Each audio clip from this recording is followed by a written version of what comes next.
Drop it, good boy. All right. Oh, that's slobbery. Okay, are you ready? Yeah, he loves everybody. He's all bumwiggles. Gets along with almost any dog as long as they don't take a stick.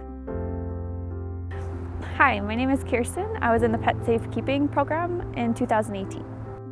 Kirsten's story is like that of many survivors of family violence who have pets. Her abuser used threats and violence against her dog Bentley as a control tactic, and she refused to leave the relationship without Bentley. Bentley was definitely the middle of almost every fight that we had. Research conducted by the Alberta Spca shows 2 out of 3 survivors who have pets admit to remaining in the relationship out of concern for the safety of the animals. Kirsten is one of those people. Most shelters cannot accept pets. At that point, I had heard there was nothing that I could do. I would just have to leave him, and there was no way. I just kind of felt lost and stuck. Those who work at Alberta's shelters see this dynamic on a regular basis. It becomes a bond that can sometimes be used against them because the abuser recognizes what we value the most, whether it's our children or our pets. And pets are very much the, I believe, unrecognized victims of family violence. The mission of the Alberta Spca's One Family Welfare Department is to provide temporary care for pets of people in crisis situations, including domestic violence, while the owner takes steps to care for themselves.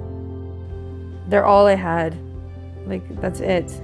Andrea was in an abusive relationship in 2017 and struggled with substance abuse.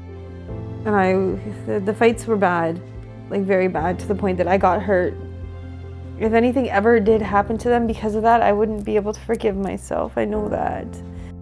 Andrea placed her dogs Dodge and Chevy in the care of the One Family Welfare Department. If it wasn't for me knowing that they were okay and safe, I would have never done anything for myself. I would have been in a place where I could be dead today.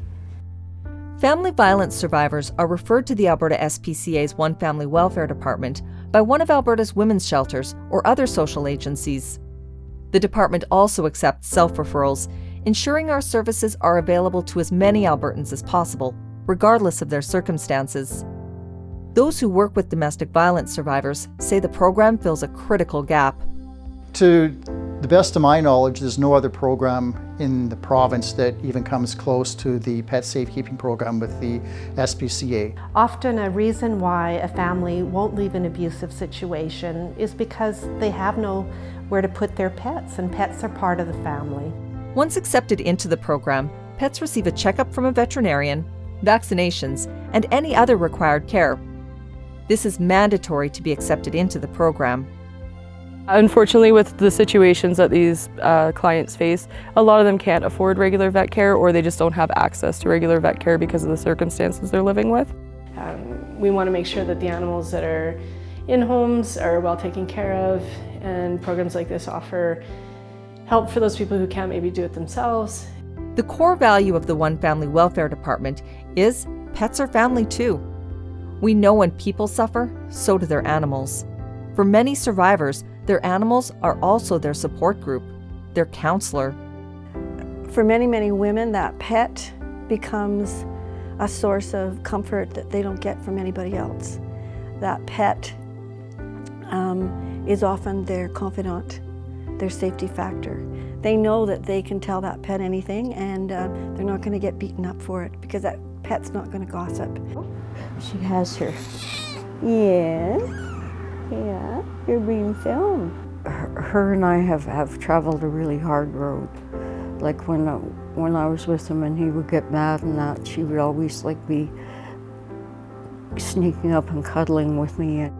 This is Zoe's chair, and this over here is Zoe's glass of water. She always has to have a glass of water. If the only thing that sort of kept me going to the point where I was hospitalized is I knew I had to feed her, I had to look after her. It's a familiar story heard by our One Family Welfare staff. I've seen a whole host of tragic situations where people won't help themselves unless their animals get help first. They'll go without shelter, they'll go without food so that their animal has what they need. One family welfare programs also offer options to Alberta SPCA peace officers. Often when they arrive at a property, peace officers realize it's a crisis situation that is causing animals to be in potential distress. I believe a lot of people don't take the time to listen, don't take the time to figure out why all of a sudden things have deteriorated as drastically as they have. They just automatically place judgment. And so it's a great feeling to know that we can, in some situations, help. The Alberta SPCA launched the Pet Safekeeping Program in 2014 to care for the animals of those fleeing family violence.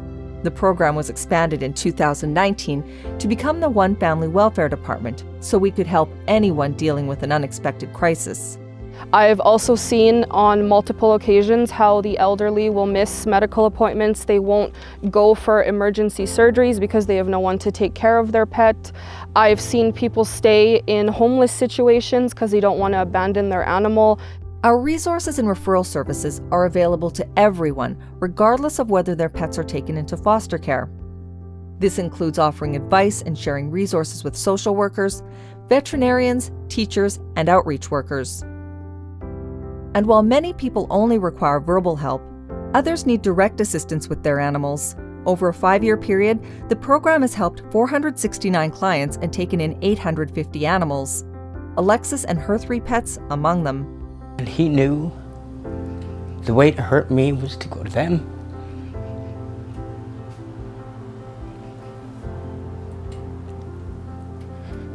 And so he would. For people and pets who have been clients of the program, it has quite literally been a life changer. The best thing that ever happened for me and for my pets was having somewhere for them to go when I needed that.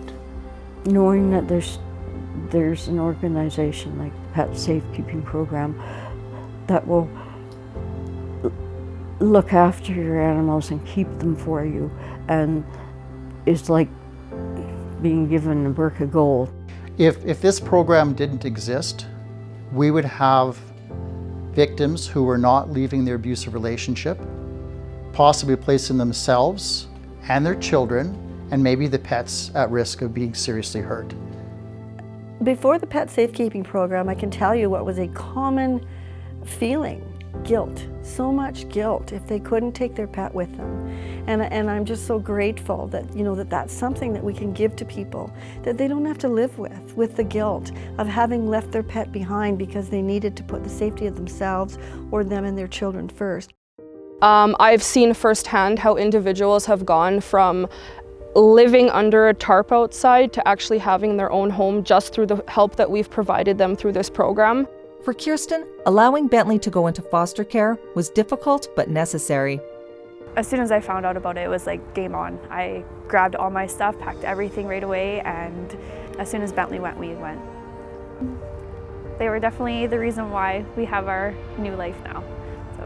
And I feel so much better. I feel like I have control over my own life and I can do things that I want, and I don't have to report to somebody every day. Now the young family is on the road to recovery with a life that they are in control of. Thank you to the program for helping us gain our life back and just giving us happiness